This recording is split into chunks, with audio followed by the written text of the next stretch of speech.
Good day, good people. This is Inanna Joy, and I'm back with another video about these glorious gender roles that we all insist on playing along with.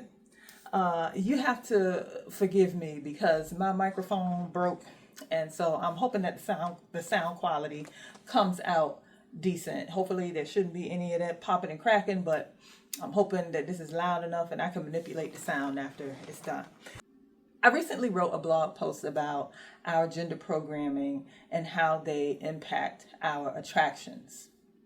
You may think that you are, as a woman, attracted to a man who's 6 foot tall, 200 and whatever pounds, with six-pack abs and dark skin. Or you may think that you are attracted to, as a man, a voluptuous woman with childbearing hips, for example, because that's just what you like. But can you give an accounting of how many times those particular images were carted out before you on media, in commercials, in porn, in photography, in, just general advertisements out in the world, in the mall, in the grocery store, on magazine covers, inside magazines, in videos about the most mundane of topics, instructional material, in the church, in worship centers, of all different kinds of religions.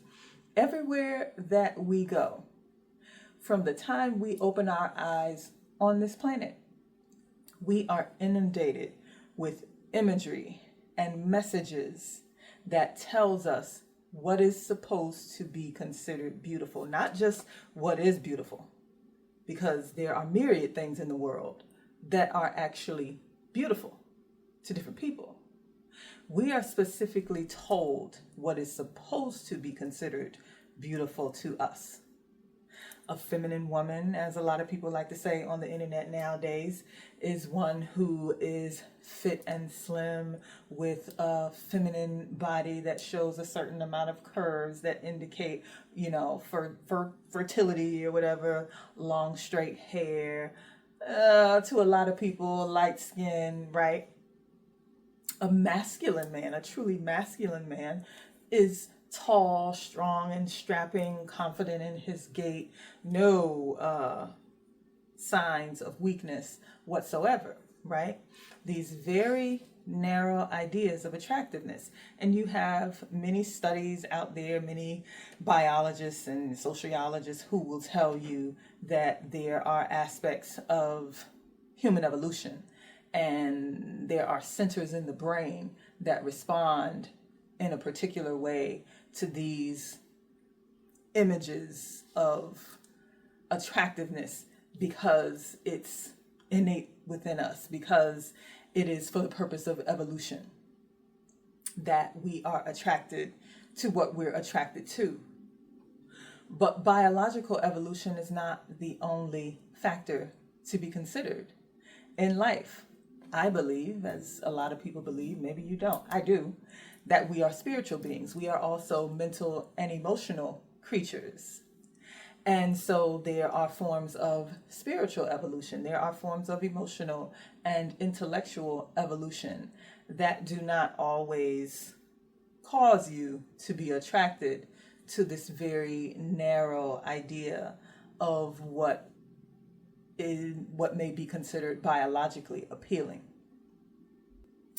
I wrote about this in my blog entry, and I'm here to talk about that today to help us break out of this mold of what we've been told to be attracted to, not just for the sake of rebellion or,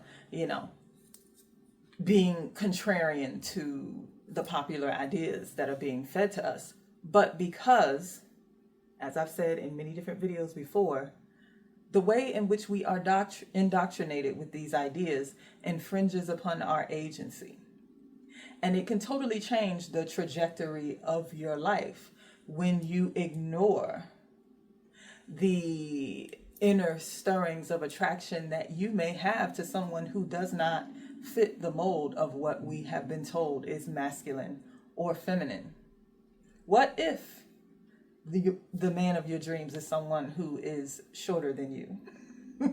What if the woman of your dreams is darker skinned, does not fit the standard of beauty? What if a man has a particular interest in and is genuinely turned on by a woman who has some muscle tone?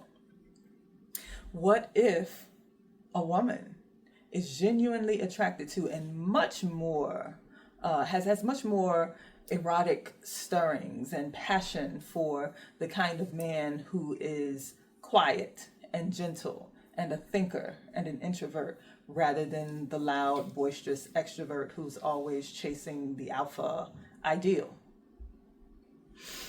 There are plenty of people out there who have figured this out and who say to hell with these gender roles and these gendered assumptions about how we're supposed to live our lives. There are a lot of people out there who have broken out of these ridiculous boxes and are not living their lives this way. But there are a lot of you out there who are still evolving. We're all at different places in our journey. And I am here to remind you that it is perfectly okay to recognize those attractions as valid. Attractions that fall outside of the realm of what we've been told to consider most masculine or feminine, these narrow boxes and ideas about who human beings can be. It's not only a good thing, it's not only nice for you to break out of those boxes, it's absolutely necessary for our evolution as a collective. If we are going to evolve beyond these base level, very primitive relationship structures that keep us at a 50-60% divorce rate, it's necessary for us to learn how to be more authentic in the way that we deal with one another. And that starts in a lot of ways with attraction. From the moment you see a person and you write them off, or you don't, you choose to see them as a human being worthy of at least, an introductory conversation. If they're, behaving in a peaceful and a polite manner, right? I think we got the technological advancement down. I think in some ways we got too much of that. I think that the next frontier of human evolution and development is going to take place in these relationships, in these romantic endeavors. It's evolved love. The earth is so highly populated, so overpopulated, more people exist on the planet than they ever have at one time. And I think that the evolutionary program is kicking in. We're oversaturated here. People don't need to date, to marry, to be fruitful and multiply in the same way that human beings did in the past. People can take some time to sit back and reflect. Some people are choosing to sit this whole dating thing out for good, indefinitely, because they're oversaturated with the bullshit out here in this world on the market. And those are the very people, many of them, whose ideas and understanding about love and partnership will usher us into the next level. And then some other people who have already gone through that process of deconstructing these ideas, and they have found other people, lovers, long-term partners, spouses who resonate on that same level. These are the people who are helping to usher in the new age. If you're not afraid, if you're no longer afraid, if you've never been afraid of stepping outside of the box of what's expected of you in order to experience expanded love, expanded partnership, or expanded singlehood, where you carry no shame for the fact that you choose not to marry, you're a renegade and you belong in my garden of evolution, where we discuss these ideas and where we provide community and fun and interesting banter for one another. Head to my website where you can learn about my new book, Fuck Submission, Ending the Gender Wars for Good, my new game that I created, Gender Role Roulette, and let's reason together. Come and let us talk about these ideas. I'm pretty sure that there are plenty of y'all out there who have had some very intriguing and meaningful experiences in deconstructing these ideas. Maybe you're somebody who is in a couple or in a relationship and you're deconstructing these ideas together. Tell me what that's like. Tell me what it's like if you've chosen to be celibate for an extended period of time, and what mental clarity or revelations you've gotten as a part of that experience. My aim as someone who speaks to the experience of singlehood is not to get you married. It's to help you live free, whether you choose to marry or not. So I'm not up here trying to peddle the same old idea, the same old gender roles, the same old tactics for capturing a mate as so many other people are selling. What I'm offering you is the opportunity to live freer than you ever have, and to just help you get there. We'll help each other get there in the Garden of Evolution.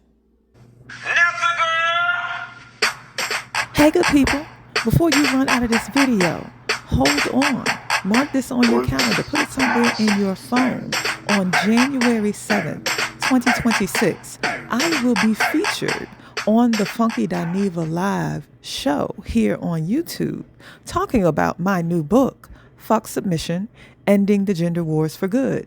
The book is going to launch that day, and I'm going to have a special sale for everyone who is ready to get it that day. So get ready. Join me in the Garden of Evolution, and let's do the damn thing.